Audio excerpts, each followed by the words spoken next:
สวัสดีค่ะคุณผู้ชมยินดีต้อนรับคุณผู้ชมเข้าสู่ช่องมาดามทีชาแนลกับดิฉันติ้งกนิกาบายพุนศิลป์การ์เด้นนะคะคุณผู้ชมเคยมีคำถามไหมคะว่าในเวลาที่ต้นไม้มีราคาแพง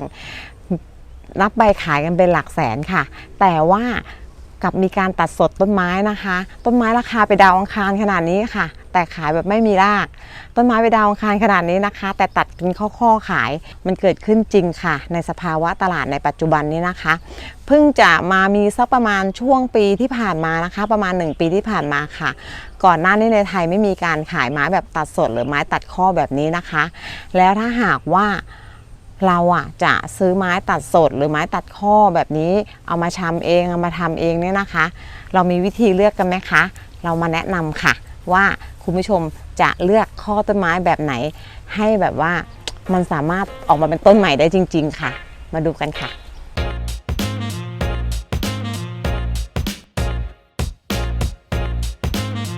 ไม้ที่มีการตัดสดหรือว่าไม้ที่วางข้อขายใบขายตาเนี่ยนะคะ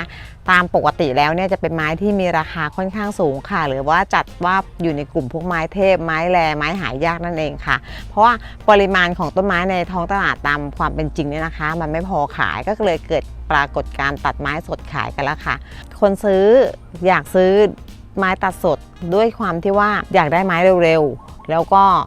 ราคาก็จะถูกกว่าไม้ที่เป็นต้นแล้วเพราะว่านับใบขายเขาก็ซื้อมาแค่ใบเดียวคนขายก็อยากขายไม้ที่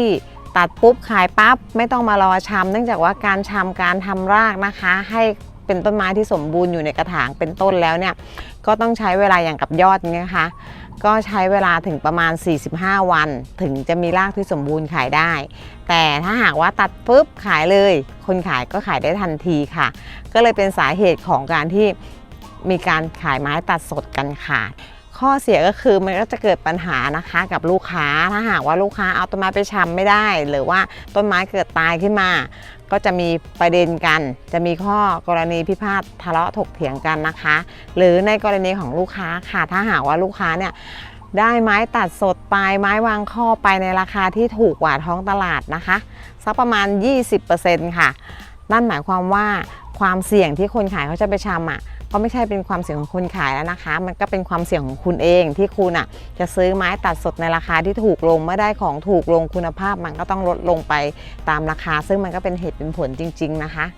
ไม้ตัดสดหรือไม้วางข้อทั้งหลายนะคะสิ่งที่เราอยากได้จากเขาก็คือเจ้าจมูกของต้นไม้หรือว่าเจ้าตาของต้นไม้เนี่ยค่ะตาของต้นไม้ที่เราพูดถึงนี้จะอยู่ในตำแหน่งที่ใกล้กับกาบของใบนะคะเราก็ต้องดูให้เป็นนะคะว่าหน่อเนี่ยเป็นหน่อที่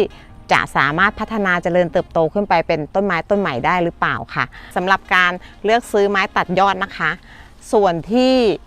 ดีที่สุดของต้นไม้นะคะโดยเฉพาะไม้ด่างเลยเนี่ยก็คือจะเป็นส่วนยอดค่ะให้เราเลือกสักประมาณ3 ใบค่ะตัดยอดอย่างน้อย3 ใบนะคะถ้าหากว่าน้อยไปกว่านี้มันก็จะเป็นส่วนเนื้อไม้ที่มันอ่อนค่ะทีนี้ถ้าเนื้อไม้ที่มันอ่อนแล้วก็การทำรากหรือว่าความเสียหายการติดเชื้อราหรือเชื้อแบคทีเรียนะคะ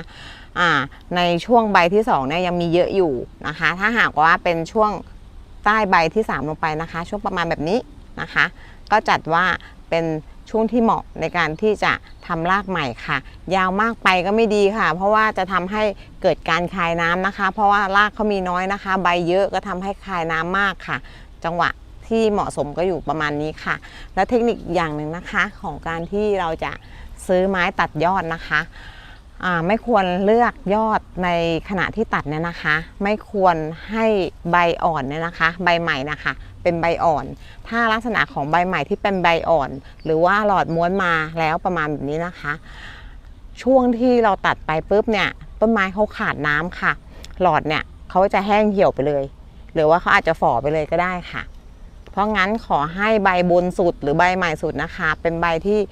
แก่พอสมควรแล้วค่ะเราถึงจะเลือกตัดยอดนี้ได้ค่ะส่วนไม้ข้อกลางนะคะสำหรับไม้ที่เขาเหมือนกับว่าขายข้อเดียวนะคะก็คือสิ่งที่เราต้องการนะคะเมื่อกี้ไม้ยอดเนี่ยไม่มีปัญหาเพราะว่าไม้ยอดยอดของต้นยอดของเขาเนี่ยก็จะเกิดใบใหม่ไปเรื่อยๆนะคะแต่ทีนี้ถ้าหากว่าเราจะซื้อไม้ท่อนกลางเหมือนกับว่าไม้ข้อเดียวแบบนี้นะคะสิ่งที่เราต้องการนะคะเพื่อที่จะให้พัฒนาเป็นต้นไปใหม่ได้ก็คือเจ้า ตาหน่อของเขานะคะมันจะอยู่ใกล้ช่วงกาบใบนะคะเดี๋ยวจะชี้ให้ดูชัดๆนะคะนี่ก็คือตาหน่อของเขา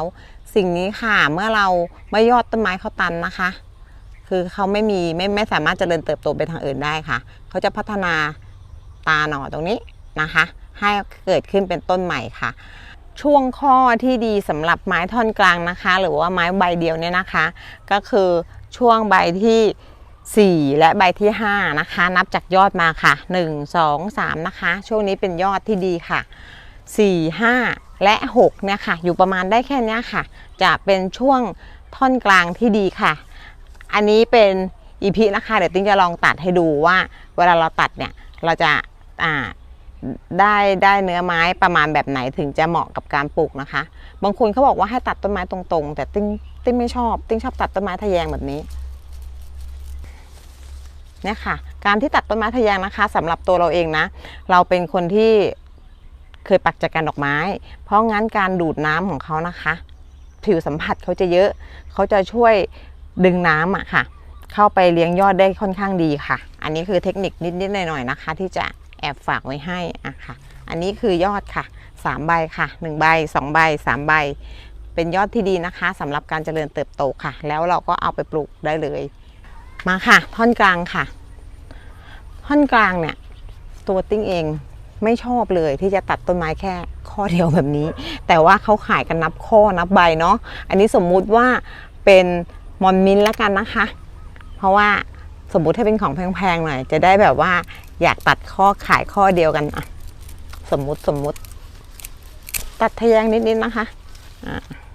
นี่ค่ะเนี่ยส่วนมากที่เขาขายกันนะพวกไม้แพงๆเขาจะขายกันแบบนี้ตรงนี้นะคะเป็นสิ่งที่เราต้องเซฟเราต้องรักษาเขาให้ดีค่ะเพราะว่าถ้าตรงนี้บอดนะคะต้นใหม่เขาไม่ได้งอกจากบริเวณอื่นได้เลยนะคะเขาจะงอกได้จากตรงนี้เขาจะไม่ได้งอกออกมาจากใบนะคะดูให้ดีถ้าสมมติว่าเราตัดมาแค่ใบแบบเนี้ยเหมือนปักแจกันอ่ะมันจะเอาตรงไหนมาโตเนาะเขาโตจากตรงนี้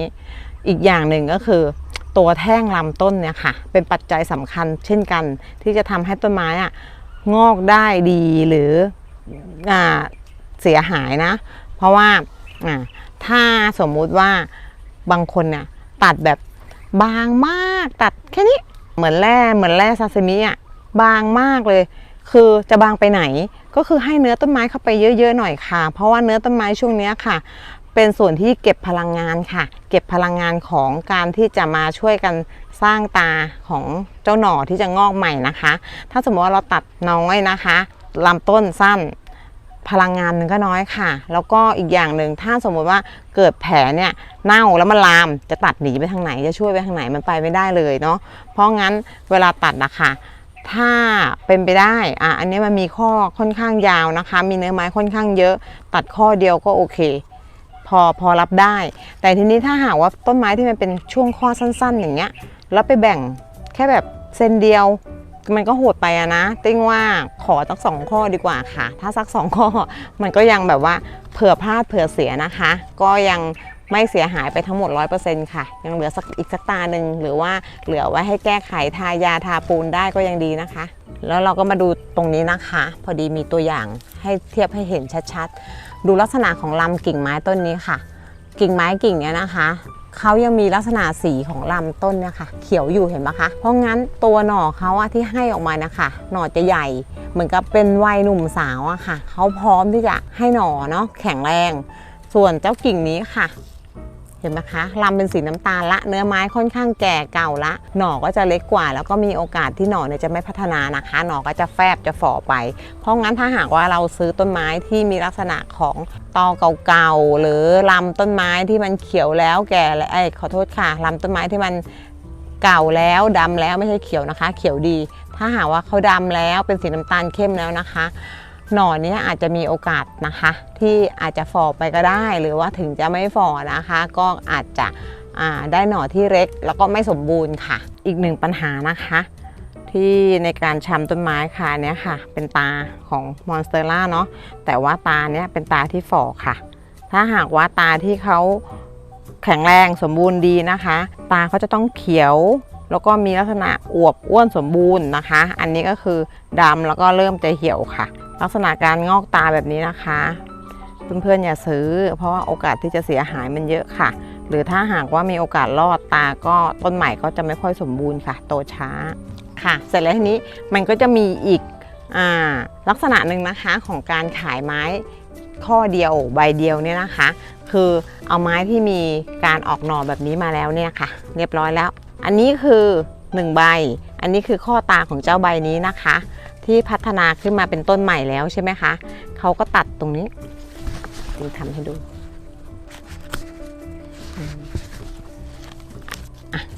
นี่ค่ะอันนี้คือต้นใหม่อีก1ต้นนะคะเอาไปชำได้อันนี้ไม่มีปัญหาค่ะปลูกได้เลยแต่ว่าอันนี้ค่ะเขาก็เอาอันนี้มาขายแล้วก็บอกว่าอันนี้เป็นไม้1ข้อ1ใบคนที่เขาจะซื้อนะคะเจ้าชิ้นเนี้ยก็เนื่องจากความเข้าใจว่าตรงเนี้ยค่ะมันจะเป็นรอยของก้านที่มันจะมีตาเดี๋ยวตาอันนี้มันก็จะงอกใหม่ใช่ไหมคะเนี่ยเหมือนกับตาที่อยู่ที่ก้านใบตรงนี้แต่จริงๆแล้วเนี่ยเจ้ารอยตรงนี้ค่ะมันไม่ใช่รอยของกาบก้านใบมันเป็นรอยของกาบห่อใบกาบห่อใบตรงตอนไหนก็ตอนที่เจ้าชิ้นนี้ค่ะยังเป็นตาพัฒนาขึ้นมาเป็นหน่อแหลมๆเหมือนหน่อไม้เนี่ยนะคะก็จะมีกาบเพื่อที่จะมาห่อหน่ออ่อนให้หน่ออ่อนนะคะปลอดภัยไม่โดนแสงแดดเผาโดยตรงนะคะพอเวลาเจ้าหน่ออ่อนเนี่ยพัฒนาใหญ่ขึ้นปุ๊บไอ้เจ้ากาบตรงตำแหน่งเนี้ยค่ะเขาก็จะร่วงลงไปซึ่งกาบตรงเนี้ยมันไม่ได้มีตานะคะเพราะงั้นไม้ในลักษณะแบบนี้นะคะถ้ามันมีราคาแพงๆอะไรเงี้ยอย่าไปซื้อเลยคือมันเป็นหน่อหลานหน่อเหลนแล้วอ่ะถ้าหากมันจะออกมาซึ่งมันก็ไม่ได้ว่ามันต้นมันก็จะไม่ได้ใหญ่อะค่ะมันก็จะได้แต่ใบนี้ถามว่าเจ้านี่ตายไหมก็ไม่ตายนะคะเพราะว่าเขาก็จะชำรากอยู่อย่างเงี้ยแต่ว่าก็ไม่โตเพราะว่าถ้าหากว่าเขาไม่มีตาตรงนี้เขาจะโตได้ยังไงเขาก็โตไม่ได้ต่อไปค่ะก่อนหน้านี้ติ้งได้พูดถึงความเสี่ยงของการซื้อไม้ตัดยอดหรือว่าไม้ตัดข้อชำข้อเนี่ยนะคะว่าเราต้องรับความเสี่ยงให้ได้ความเสี่ยงที่พูดถึงนี้ก็คือ1ต้นไม้ก็อาจจะมีอาการเน่าได้นะคะเพราะการที่เราจะเอาไม้ตัดสดมาเนี่ยค่ะมันต้องเกิดการสร้างรากนะคะไม้ยอดนะคะบอกไปแล้ว1อย่างก็คือใบอ่อนอาจจะมอดหรืออาจจะกุดคาหลอดเลยนะคะอันนี้มี1ประเด็น2ก็คือรากไม่งอกนะคะพอรากไม่งอกปุ๊บต้นไม้คายน้ำออกมากค่ะใบก็จะทิ้งนะคะบางทีเราซื้อมายอดมา3ใบทิ้งเหลือ2ใบหรือบางต้นเนี่ยคือเหี่ยวไปเลยเหลือแต่ลำแล้วก็อีกอย่างหนึ่งก็คือไม้ที่มันเป็นไม้ชำข้อเดียวมาเนี่ยนะคะถ้าหากว่าติดเชื้อราเชื้อแบคทีเรียนะคะดูแลอย่างไรนะคะจะแก้ไขอย่างไรคุณก็ต้องหาวิธีเผื่อไว้ด้วยค่ะเพราะเกิดปัญหาพวกนี้มันอาจจะมีการเจอบ้างแน่นอนค่ะปัญหาในการชำต้นไม้เนี่ยนะคะเมื่อมันมีความเสี่ยงในการชำนะคะคนขายเขาก็เลยลดราคานะคะให้คุณมาเอาความเสี่ยงรับไปเองนะคะถ้าคุณมั่นใจว่าคุณสามารถทำได้คุณรับความเสี่ยงตรงนี้ได้นะคะคุณก็ค่อยตัดสินใจซื้อไม้ตัดสดหรือไม้ตัดยอดค่ะแล้วทำไมครับเว้ยตลอดแต่แล้วมาแย่งซีนท่านตลอดอ่ะมีคำถามว่าต้นไม้ที่ซื้อมาเนี่ยจะรอดไหมนะคะช่วงเวลาอันตรายที่สุดนะคะของต้นไม้ตัดสดหรือว่าต้นไม้ชำข้อเนี่ยนะคะก็คือช่วง 1-2 อาทิตย์แรกค่ะประมาณ15วันหรือ20วันอะไรประมาณนี้นะคะบวกลบนิดหน่อยจะเป็นช่วงแรกเนี่ยจะเป็นช่วงขาลงของต้นไม้ค่ะก็คือจะเป็นช่วงที่อันตรายที่สุดเพราะว่าจะเกิดการคายน้ำนะคะต้นไม้ยังปรับตัวไม่ได้ต้นไม้ก็หรือว่าต้นไม้จะติดเชื้อหรือไม่ติดเชื้อจะอยู่ในช่วง2อาทิตย์นี้นะคะแต่ถ้าหากว่าพ้น2อาทิตย์นี้ไป3อาทิตย์นี้ไปนะคะจะเป็นช่วงขาขึ้นกลับมาเรื่อยๆค่ะเขาก็จะพยายามนะเขาก็ไม่ได้อยากตายเขาก็พยายามที่จะสร้างตัวขึ้นมาทำให้ตัวเองแข็งแรงนะคะเป็นช่วงที่ฟื้นกลับค่ะอาการก็ค่อยๆดีขึ้นนะคะแล้วก็จะพ้นอันตรายพ้นช่วงโคม่าไปในช่วงประมาณ 4-5 อาทิตย์ค่ะอันนี้ชำใหม่ไม่ได้เรื่องแล้วอันนี้นะคะยังไม่รู้ว่าจะรอดตายหรือเปล่าค่ะเป็นช่วงโคม่าของต้นไม้ตัดยอดนะคะเนี่ยค่ะก็คือลักษณะของการขาดน้ำนะคะเนื่องจากว่าการตัดมาใหม่ๆอันนี้เพิ่งจะตัดมาได้สักประมาณอาทิตย์นึงไหมคะพออาทิตย์นึงรู้เรื่องแล้วค่ะเริ่มเหี่ยวแล้วจะเหี่ยวไปเรื่อยๆจนประมาณอีกหลังจากนี้ไปอีก10วันนะคะเขาก็จะเริ่มดีดขึ้นถ้ารอดนะถ้าไม่รอดก็บุย อันนี้คือการวางข้อค่ะมอนสเตอร่าออเรียนะคะเห็นไหมคือติ้งก็พยายามจะหาเทคนิคในติ้งใส่ถ่านผสมเข้าไปค่ะเพื่อที่จะลดเชื้อรานะคะฆ่าเชื้อราแต่ก็ไม่สำเร็จค่ะเพราะว่าเนี่ยค่ะนี่คือการเน่านี่นะคะไม่มีใครทำอะไรแล้วไม่พลาดนะคะอดทนอดทนและอดทนมีอยู่3อย่างให้ท่องนี่ค่ะนี่ค่ะกิ่งแก่ๆแบบเนี้ยอย่างที่บอกทีแรกแก่แล้วตายเร็วแล้วเราก็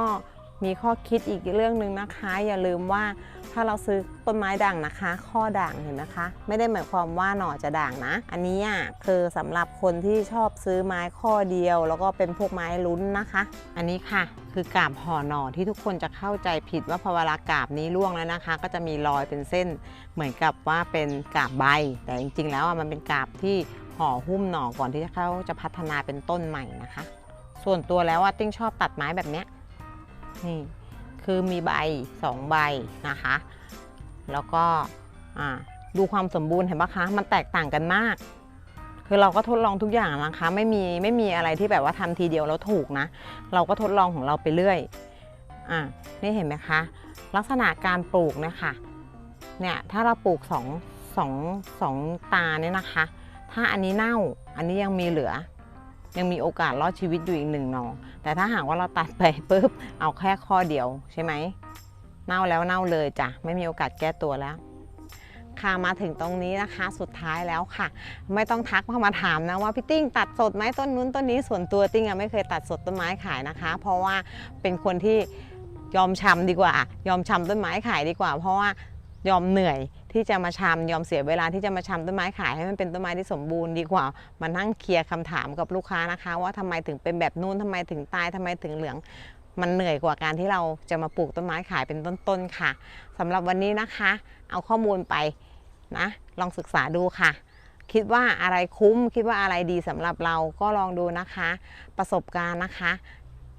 เกิดความผิดพลาดค่ะจะทำให้เราเกิดบทเรียนค่ะขอบคุณมากๆนะคะสำหรับวันนี้ค่ะฝากกดแชร์กดไลค์แล้วก็กดติดตามมาดามทีด้วยนะคะขอบคุณค่ะสวัสดีค่ะ